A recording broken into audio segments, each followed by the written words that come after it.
Selling Nico Gonzalez is the right decision because quite simply this guy isn't Manchester City level. He has deficiencies in his game that mean he can't play in the 6 or the 8 for Manchester City. Because fundamentally Nico Gonzalez is a ball winning midfielder. That is his biggest strength and he's pretty good at it. This graph shows tackles and interceptions adjusted for possession against ball recoveries adjusted for possession, and Nico Gonzalez is in a very similar area of the graph to Caicedo, which you'd think is a very good place to be. The way in which Caicedo and Nico Gonzalez have got to this area of the graph are very different, and we can see that from this graph from Spencer Mossman. On the y-axis we have negative defensive actions, and on the x-axis positive defensive actions. Nico Gonzalez is in the bottom right of this graph, meaning he has tons of both positive and negative defensive actions. Basically, he's a hyper-aggressive midfielder, and therefore he's given himself a ridiculous amount of opportunities to accumulate things like tackles and interceptions. And I don't think this is a good thing. When he's playing as a sole pivot in a 3-1-6 for Manchester City, Nico has to be a bit calmer. He has to be a bit more decisive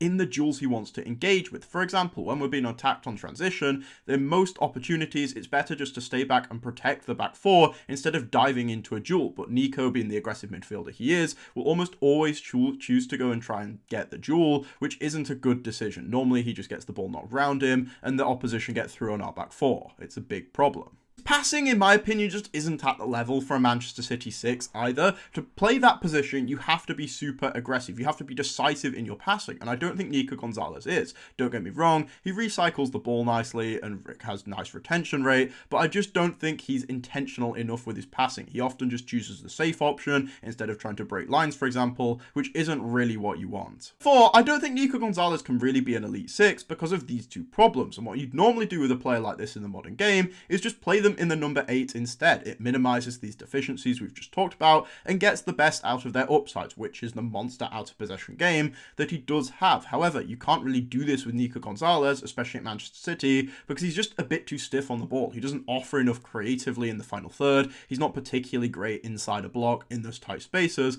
and therefore he doesn't work in the number 8, which means you've got a player who isn't a brilliant 6 and isn't a brilliant 8, and in that situation I think it just makes sense to sell, cash in, send him to Newcastle where he will be really good because he fits the system excellently, and go and spend the money on someone like Alex Scott who profiles better to the team.